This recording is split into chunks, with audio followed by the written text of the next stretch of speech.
कितना कीमती समय मिला है, आप समझ नहीं पा रहे हैं, आप समझ नहीं पा रहे, पछताना पड़ेगा बाद में। थोड़ा समय विश्राम किया जाता है, इसको अभ्यास में डाल लो।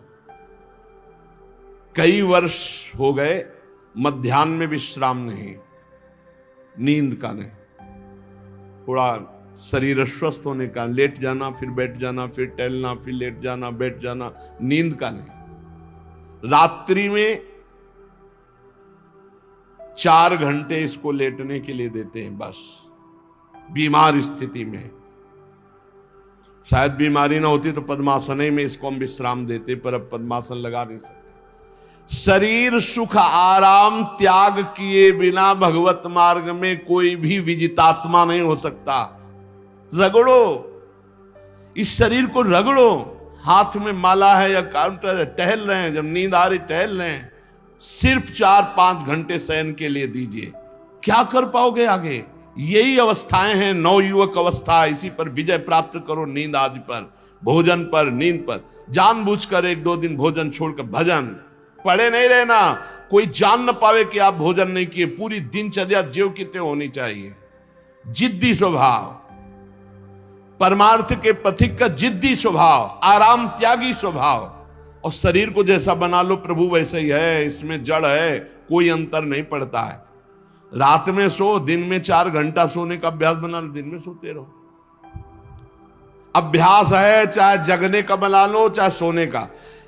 आधा आधा कवल रोज बढ़ाते चले जाओ, भोजन आते फैलती चली जाएंगी। आधा आधा कवल रोज कम करते चले जाओ।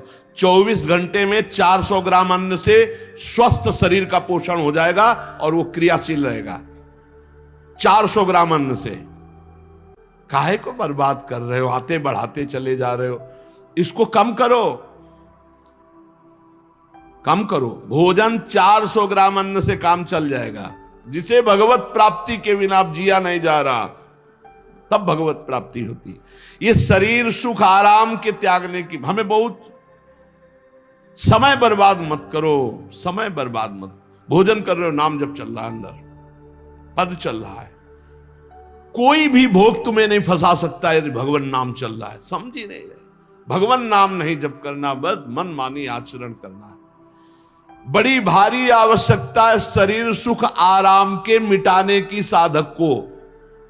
जीवन भर इसी में लगे रहे, जीवन भर। जब से इस मार्ग में चले तो इसी पर है। नींद और भूख, 2 पर भारी प्रहार रहा है, नींद और भूख। तो भगवान की कृपा से ऐसा, अब तो बहुत भारी रोग से ग्रसित है, लेकिन पीछे मुरारी शरण आए और कहा अल्ट्रासाउंड कराने चलना है, डॉक्टर ने बोला है, तो आज कुछ खाना नहीं। हम कहा आज की बात कर रहे हो? 3-4 दिन से कुछ नहीं गया। जब डॉक्टर वहां देखा तो बोला बाबा पानी पे रहते हो क्या? जो वैसे किया, जानबूझ करके मधुकरी नहीं जाना, 3-4 दिन नहीं पाना। अब देखते हैं भजन कैसे होता है। और यह अभ्यास बचपन से, भूखे रह करके, सर्दी में, गर्मी में, बीमारी में, हर स्थिति में भजन नहीं छूटना, दिनचर्या नहीं छूटनी। शयन में जो तुम्हें सुख मिलता है वो तमोगुणी नींद का है। जागृत होकर भजन में अगर समय व्यतीत कर दो, हाँ, जीवन आनंद में। शरीर सुख आराम को नष्ट करने की जरूरत है साधक को। दिन में सोना बंद करो। जो रात्रि में जगते हैं वो सो सकते हैं आधा टाइम। आधा टाइम सोने का टाइम 4 घंटे, तो 2 घंटे विश्राम कर लो। और रात्रि में ऐसी सेवाएं करो कि 1-2 घंटा उसमें विश्राम कर लो। 4 घंटे से काम। और जो रात्रि में चैन से सोते हैं, दिन में मत सो। दिन में टहलो, माला लो और अपने ही कमरे में टहलो, बंद करके कमरा, अपने ही अंदर टहलो, खूब नाम जप करो, मंत्र जप करो। देखो कैसा आनंद आता है कि अरे तेरा समय जा रहा है, पता नहीं आगे कौन सा रोग आ जाएगा, कौन सी घटना घट जाएगी, तू भजन करने लायक रहे या न रहे। आज भजन कर लेगा तो कल, बता रहे ना, हर समय मन उत्साहित रहता है। तभी हम कह रहे कि भजन करोगे तो मरते दम तक तुम्हारा उत्साह नष्ट नहीं होगा, उत्साह संपन्न। कितना आनंद रहता है। मन से भगवत आराधना शुरू हो जाती है, मन से पाठ शुरू हो जाता है, मन से परिक्रमा शुरू हो जाती है। हमें लगना है, आराम शब्द जीवन में नहीं। सीधी बात समझो, जब तक भगवत प्राप्ति नहीं तब तक आराम नहीं। राम काज कीन्हे बिनु मोहि कहां विश्राम। बिल्कुल जिद्दी स्वभाव बनाना पड़ेगा। शरीर, आलस्य, प्रमाद, भोग, नाना प्रकार की खान पान सामग्री, तो भगवान कहते फिर मेरी प्राप्ति विजितात्मा बनो, आराम है। राम काज कीन्हे बिनु मोहि कहां विश्राम। समुद्र पार कर रहे, मैनाक जी प्रकट हो गए, थोड़ा विश्राम कर लो। बोले नहीं, राम काज कीन्हे बिनु मोहि कहां विश्राम। मोहि कहां विश्राम। सेवक सुख चाह, मान भिखारी, व्यसनी धन, शुभ गति व्यभिचारी, कभी नहीं।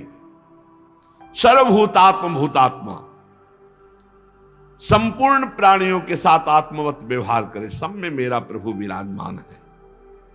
जैसे हमारे किसी शरीर के अंग में चोट लग जाए तो हमें ही लगती है, ऐसे संपूर्ण चराचर जगत में जब हम किसी को दुखी देखे तो हमारा हृदय दुखी हो जाए। कैसे इसके दुख को, इसे सर्वभूतात्म भूतात्मा कहते हैं।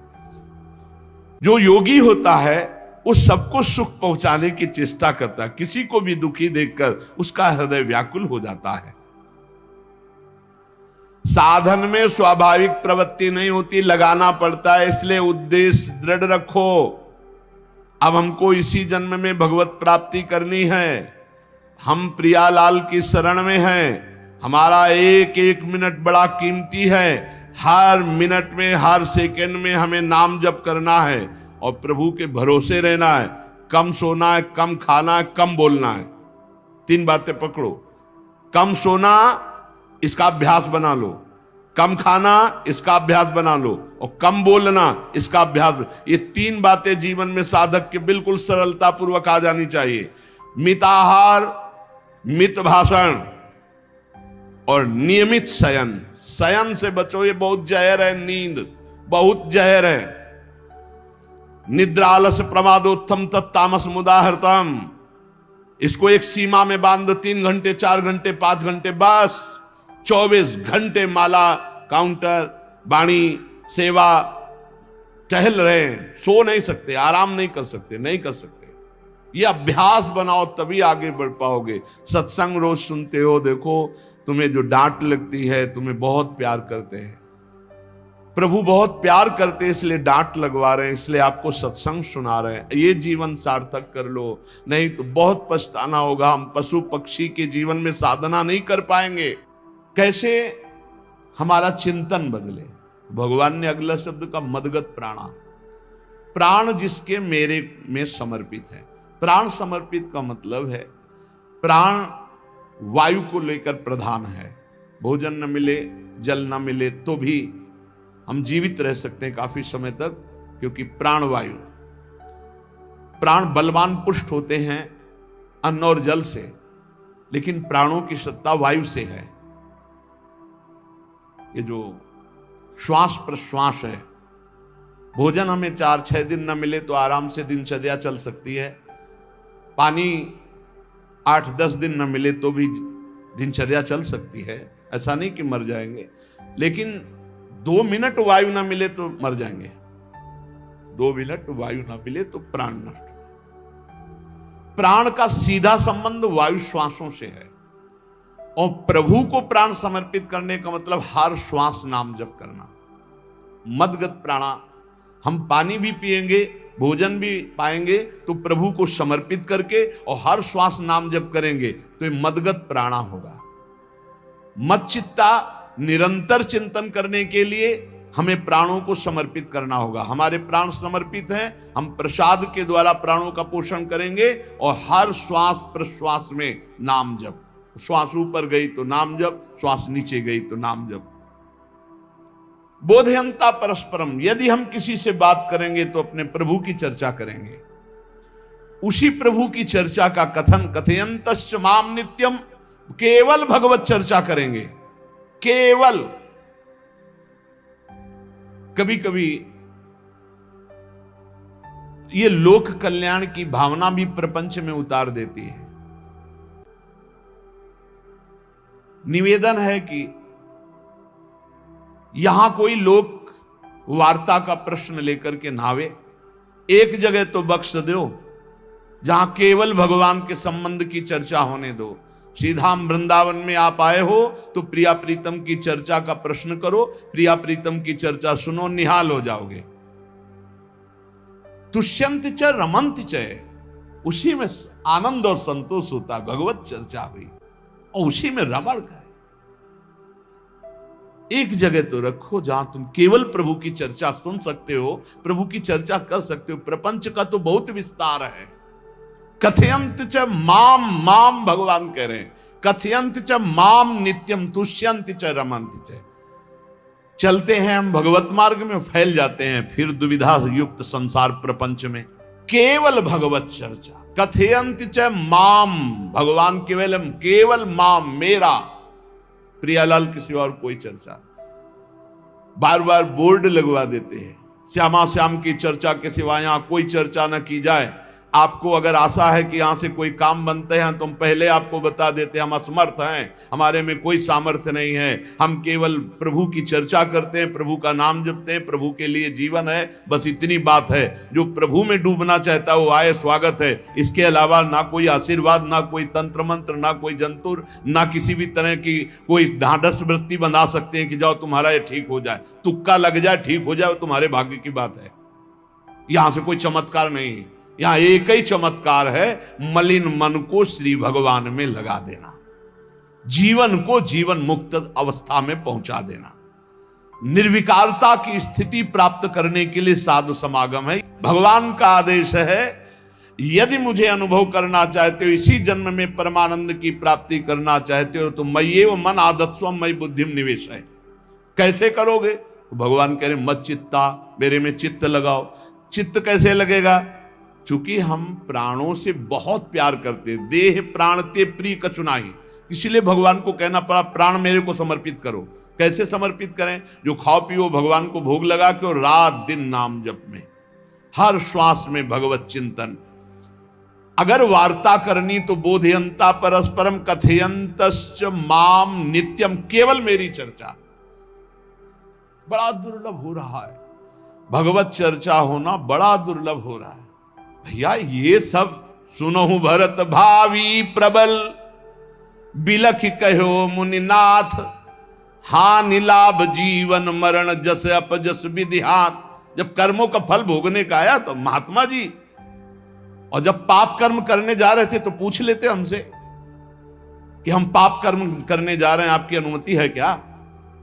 तब नहीं, तब किसी न भगवान की याद की न गुरु की याद की, मनमानी आचरण किए। तो अब भोग आया है, अब भोग लो, उसको भोगना पड़ेगा, वो यहीं मिलेगा तुम्हें। पति पत्नी परिवार संसार मित्र, इन्हीं में सब कलह अशांति मारपीट नाना प्रकार का। अरे पूछो मत, भगवान के चरणों का जब तक आश्रय नहीं लोगे तो यहां का ये प्रेम विवाह, यहां का प्रेम तुम्हें शांति प्रदान नहीं कर सकता। भगवत भाव रखोगे, हर परिस्थिति को शांति पूर्वक निर्वाह। ये जीवन काटना भी एक कला है।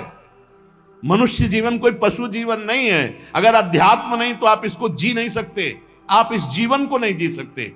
अशांत रहोगे, क्लेशित रहोगे, परेशान रहोगे। जीवन की कला है द्वंद्वों में समता, संपूर्ण जगत में रहते हुए ममता रहित हो जाना, संपूर्ण क्रियाएं करते हुए अहंकार रहित हो जाना, अभी जीवन मुक्तता का आनंद आ जाए। तो मच्चित्ता मदगत प्राणा बोधयंता परस्परम कथयंत च माम नित्यम तुष्यंत च रमंत च। हमारा उद्देश्य भगवत प्राप्ति का है। जो भगवत संबंध से भगवत प्राप्ति करना चाहता है उसके लिए दरबार खुला है, फ्री है, कोई फीस नहीं है, कोई शर्त नहीं है। तुम कौन हो, कहां के हो, कोई मतलब नहीं। आपका केवल संबंध भगवान के संबंध से वार्ता होगी तो यहां हो सकती है। इसलिए सावधानी होकर हमारे समय को निरर्थक ना किया जाए। बहुत कीमती समय, जब प्रश्न होता है तो फिर उस पर चर्चा करनी ही होती है। हमें सिर्फ भगवान का आदेश है, कथयंतश्च माम नित्यम तुष्यन्ति च रमन्ति च। उसी में संतोष करना, उसी में रमण करना है। हमारा भरण पोषण श्री प्रिया जी से होता है, किसी व्यक्ति से नहीं होता है। हमारे यहां श्री श्यामा श्याम विराजमान है, उनका पूरा जगत है। तुम्हारी बुद्धि में मेड़ है, भेदभाव है, उनके लिए भेदभाव नहीं, सब मम प्रिय, सब मम उपजाए। तो हम अपने स्वामी के अनुसार चलेंगे। सब मेरे प्राणनाथ श्यामा श्याम के जन हैं, कोई भी हो, इतना ना छोटा ना इतना बड़ा, ना इतना प्रिय ना इतना अप्रिय, सब बराबर हैं। एक तरफ चाहे गुणात्मा, गुण से युक्त महात्मा, और एक चाहे दुरात्मा, दुर्गुणों से युक्त, दोनों को ऐसे दुलार करके श्री जी की तरफ बढ़ाने वाला मार्ग ये मार्ग यहाँ का है। कथयंत च माम नित्यम तुष्यंत च रमंत च तेषाम सतत युक्ता नाम भजताम प्रीति पूर्वकम। जो सतत प्रेम पूर्वक मेरा भजन करता है, भगवान करे ददामि बुद्धि योगम तम, उसकी बुद्धि का योग मैं करा देता हूं। ये खास बात हुई, लगाने की चेष्टा हमने की मन बुद्धि को, और भगवान आकर मन बुद्धि में विराजमान हो गए। तेषामेवानुकंपार्थ महमज्ञानजं तमः नास्यात्म्यात्म भावस्थो ज्ञान दीपेन भास्वता। भगवान कृपा करके उसके हृदय में ज्ञान प्रकाशित कर दिया। जब कोई सतत भजन करता है, प्राण प्रभु को समर्पित कर देता है, चित्त प्रभु में लगाए हुए प्रभु की चर्चा, भगवान उसके अंदर ज्ञान प्रकाशित कर देते, तो वो अनात्म भाव जो देह भाव था उसका नाश हुआ और वो भगवत भाव में स्थित हो जाता है। भगवान कह रहे हैं मत चित्तः सर्वदुर्गाणि मत प्रसादात् तरिष्यसि। जब कोई मेरे में चित्त लगाता है तो मेरी कृपा से सारे दुर्गुणों का नाश हो जाता है। महात्मा तो भगवान बनाते हैं।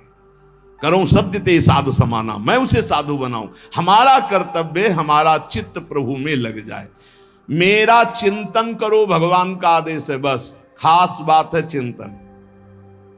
हमारी प्रारंभ से विशेष श्रद्धा इसी बात में रही गुरु शब्द पे कि रात दिन कोई भी चेतना युक्त क्षण ऐसा ना जाए जिसमें भगवत विमुखता हो। बस इसी बात की साधना जीवन भर रही। प्रारंभ में गुरुदेव ने कह दिया जब तक चेतना है तुम्हारे में तो तुम्हारा जागृत अवस्था का चेतना युक्त एक भी क्षण व्यर्थ नहीं जाना चाहे। तो गुरु कृपा से यही प्रयास रहा है कि हमारा एक भी मिनट भगवान से विमुख न जाए। पूर्व में ऐसी स्वभाव वृत्ति बनाई थी कि लोगों को ये शंका होती थी कि ये बोल पाते हैं कि नहीं बोल पाते हैं, अर्थात इनके वाणी है कि नहीं है। मूक, मौन, जटाओं का बोझा, एक वस्त्र, बस शांत।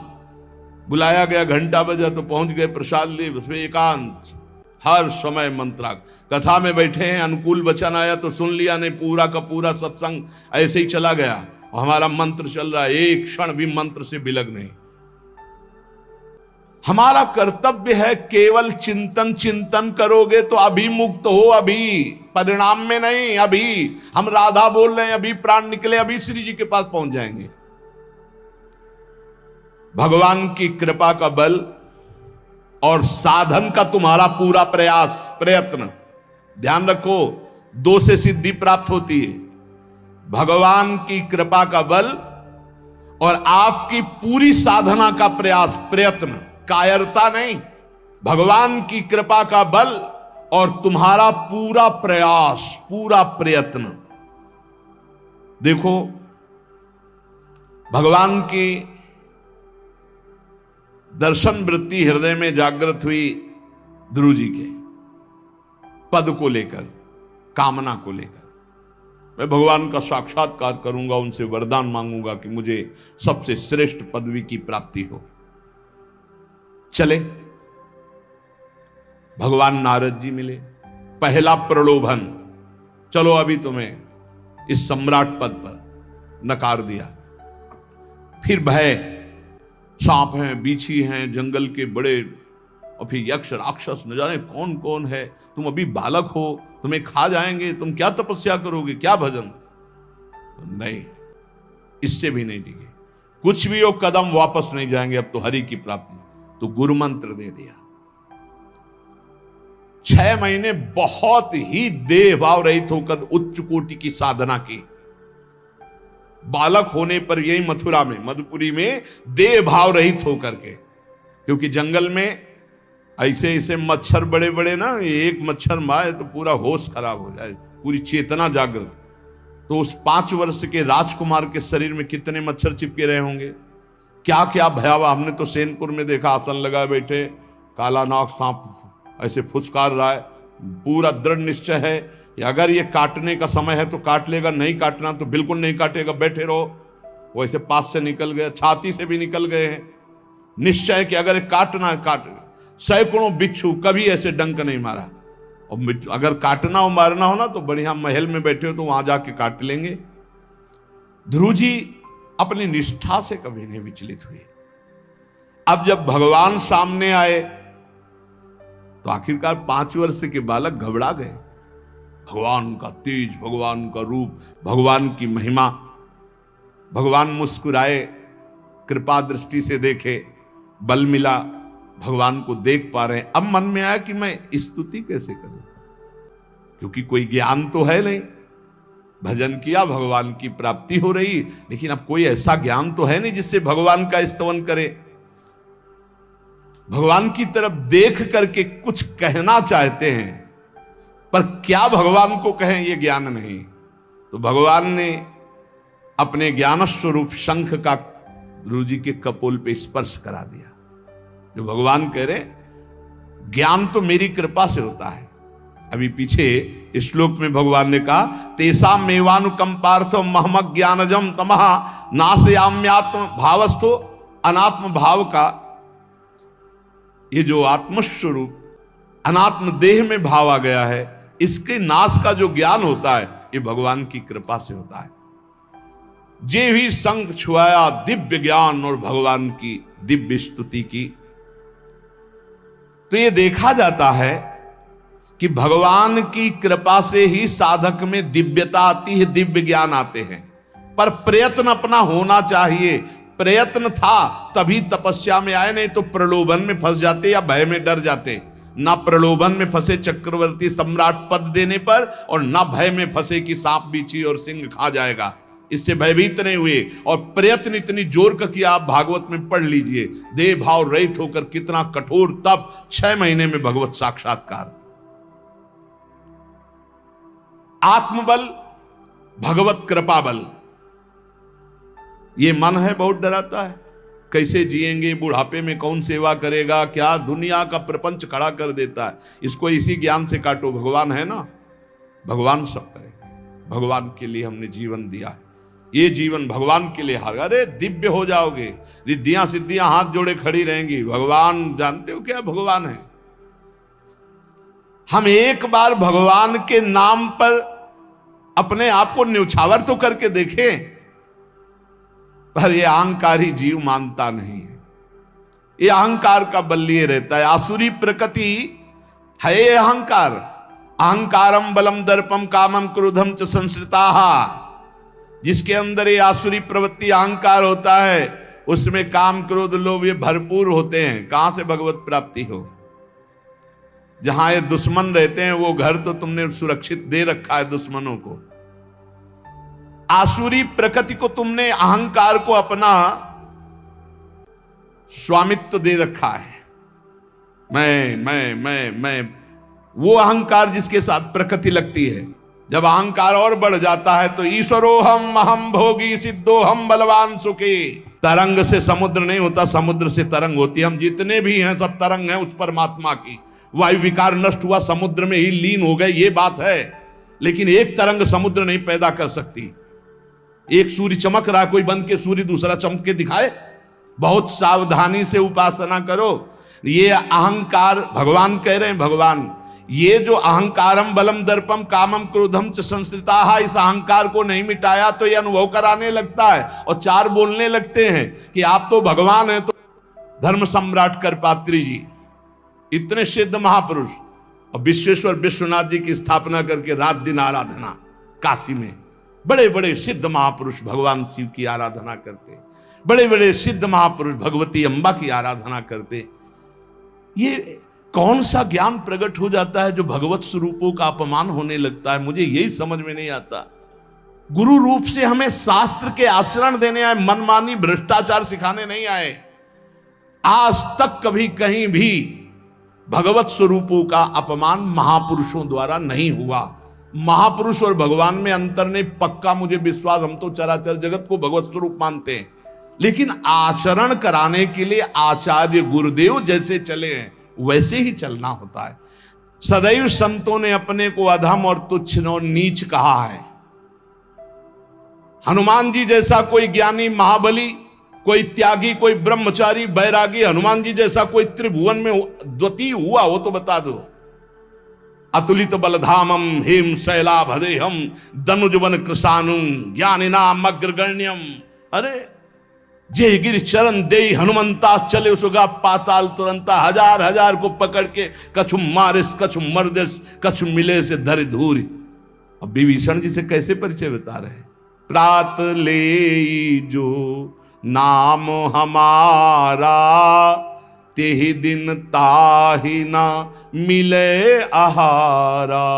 असमय अधम सखा सुनु मोहु पर रघुबीर। क्या दैन्यता का स्वरूप हनुमान जी महाराज।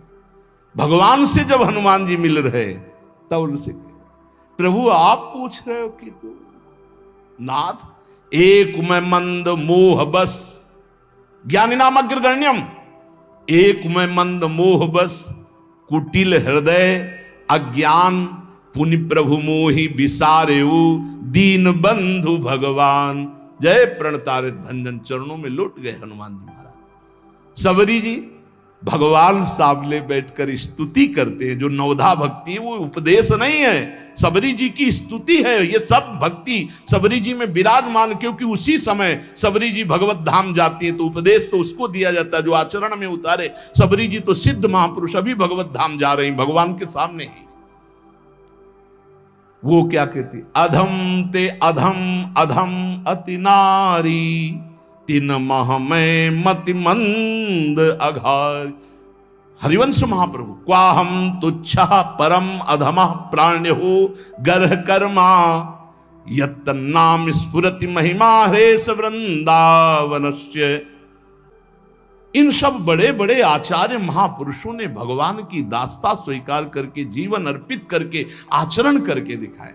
जहां ये आसुरी अहंकार होता है तो ईश्वरोहम महम भोगी सिद्धोहम बलवान। ये सिद्धावस्था नहीं है, ये तमोगुणी आसुरी अहंकार का परिणाम है जो ये दिखाई देता है भगवत स्वरूपों का अपमान करके। नहीं, यद्यपि अभेद है वो महापुरुष शिव और वो अभेद है, पर आचरण जब करेगा तो स्वामी और सेवक का करेगा। काशी नगरी सिद्धों की नगरी है, ज्ञानियों की। देखा बड़े बड़े सिद्ध परमहंस जाते हैं शंकर जी के दर्शन करने, विश्वनाथ जी के, तो जिनकी कमंडल भी नहीं दिगंबर है ना, तो वो भी ऐसे हाथ उठा के नमः पार्वती पते और बस ऐसे सर झुकाए खड़े रहते हैं। जल भी नहीं है, पत्र भी नहीं है, ऐसे वो हम सब खड़े खड़े घंटों खड़े रहते। तो वहां के शिव पार्षदों से ऐसा करुणा में प्रेम हो गया था कि वो हमें नहीं हटाते थे, तो एक कोने में घंटों खड़े रहते थे और दर्शन करते रहते थे भगवान विश्वनाथ जी। तो जैसे ऐसे अवधूत आते, न कोई जल का कमंडल है, न कोई पत्र है, न पुष्प, नजदीक गए और नमः पार्वती पते हार हार महादेव, बस सर झुका। ये है, और स्वयं शिव स्वरूप है। इतना अंतर नहीं ब्रह्मबोध में।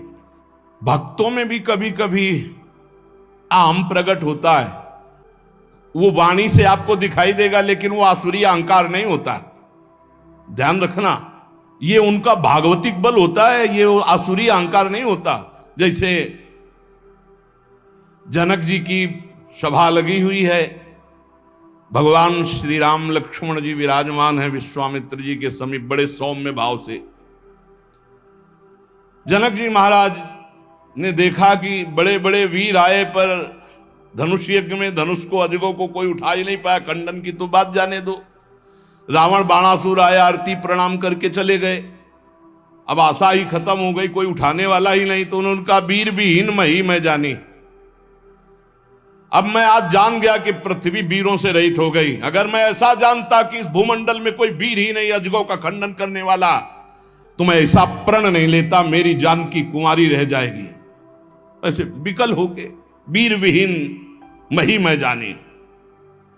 जनक जी ने इतनी बात जेव ही कही तो लक्ष्मण जी कूद पड़े सिंह शावक की तरह उछलकर, और कहा कि जहां रघुकुल भूषण भगवान श्री राम विराजमान हो जनक, ये बड़ी तुमने निराशापूर्ण बात कैसे कह दी? तुमने ऐसी बात कह दी जहां रघुकुल भूषण भगवान श्री राम विराजमान है। ताल ठोकी और कहा अगर इनका इशारा हो जाए, समझो, जो तुम्हारी अनुशासन पाओ, कंदुकियू ब्रह्मांड उठाओ, काचे घट जिमी डारों फोरी, सकऊं मेरु मूलक जिमी तोरी, कमल नाल जिमी चाप चढ़ाऊं, जो जन सत प्रमाण ले धाऊं। हे जनक, जहां रघुनाथ जी विराजमान होते वहां ऐसी बात नहीं कहते। तुमने ऐसी बात कैसे कह दी? अगर मेरे स्वामी का आदेश हो जाए अभी तो पूरे ब्रह्मांड को कच्चे घड़े की तरह तोड़ दूं। ये अजगौ पुराना 100 योजन एक बार में दौड़ते हुए जाऊं और इसको ऐसे कमल लाल की तरह तोड़ दूं, मेरे स्वामी का आदेश हो। यह अहंकार नहीं है। पहली बात कही, जो तुम्हार अनुशासन पावो, अगर मेरे प्रभु श्री राम की आज्ञा हो जाए।